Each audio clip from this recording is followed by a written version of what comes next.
Assalamualaikum warahmatullahi wabarakatuh. Halo teman-teman semua. Perkenalkan, saya Restuti Laras, NIM 130142222 dari Rombel BKSD. Kali ini saya akan memberikan tips kepada teman-teman semua mengenai bagaimana cara mendampingi anak dalam belajar yang mengalami kesulitan belajar, khususnya disleksia. Teman-teman tahu nggak sih apa itu disleksia? Disleksia adalah kesulitan belajar anak dalam membaca, menulis, dan mengeja. Kesulitan belajar ini meliputi kesulitan dalam mengenali huruf atau mengejanya, membuat pekerjaan tertulis secara terstruktur, menunjuk huruf secara tertukar, misalnya huruf B tertukar dengan huruf D, membaca lambat dan terputus-putus, mengabaikan kata awalan pada saat membaca, seperti kata menulis yang dibaca sebagai tulis, tidak dapat membaca ataupun menyembunyikan perkataan yang tidak pernah anak jumpai, dan lain sebagainya. Jika teman-teman menemui anak-anak yang mengalami gejala-gejala tersebut diantaranya, teman-teman dapat mendampingi anak belajar dengan menerapkan beberapa tips berikut ini. Yang pertama, mengajari anak secara kreatif.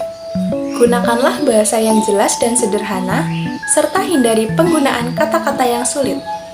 Teman-teman dapat melakukan kegiatan yang melibatkan berbagai panca indera, seperti indera penglihatan, pendengaran, kinestetik, sentuhan, yang tujuannya adalah membantu perkembangan anak. Yang kedua, ajak anak untuk membaca buku. Karena selain dapat meningkatkan kosakata anak, kegiatan ini juga membantu mereka untuk membuat model ataupun bentuk serta fonetik. Ketiga, membantu anak untuk fokus. Beberapa anak mungkin bisa saja menghadapi kesulitan dalam menghafal, berpikir adaptif, dan mengendalikan diri. Oleh karena itu, dukung proses belajar mereka dengan memberikan alat bantu visual. Teman-teman dapat menyalakan musik yang tenang ataupun musik yang disukai oleh anak. Yang keempat, libatkan dan berilah mereka kesempatan untuk bertanggung jawab atas proses belajarnya.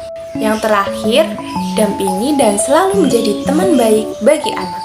Karena tidak ada cara yang lebih baik dalam membantu proses belajar anak selain dengan menjadi guru atau menjadi teman yang selalu siap untuk mendukung mereka. Namun, apabila teman-teman menemui anak yang mengalami kesulitan membaca secara teknis, seperti sering terbolak-balik membaca kata atau bingung dengan huruf yang bentuknya mirip, teman-teman bisa membantunya dengan yang pertama, mulailah melatih anak dengan mengenalkan huruf, suku kata, lalu berlanjut dengan kata yang terdiri dari dua suku kata, dan seterusnya. Teman-teman juga bisa membuatkan huruf dari lilin warna-warni agar anak lebih bersemangat untuk belajar. Kemudian, cobalah mendiktekan suatu kata atau kalimat kepada anak dan biarkan anak untuk menuliskannya sendiri. Teman-teman juga bisa mengajak anak untuk membaca suatu wacana yang sumbernya bisa dari buku bacaan atau buku cerita bergambar. Kemudian, lakukanlah tanya jawab mengenai wacana tersebut. Teman-teman juga dapat memotivasi mereka dengan menetapkan tujuan yang realistis dalam mengembangkan minatnya.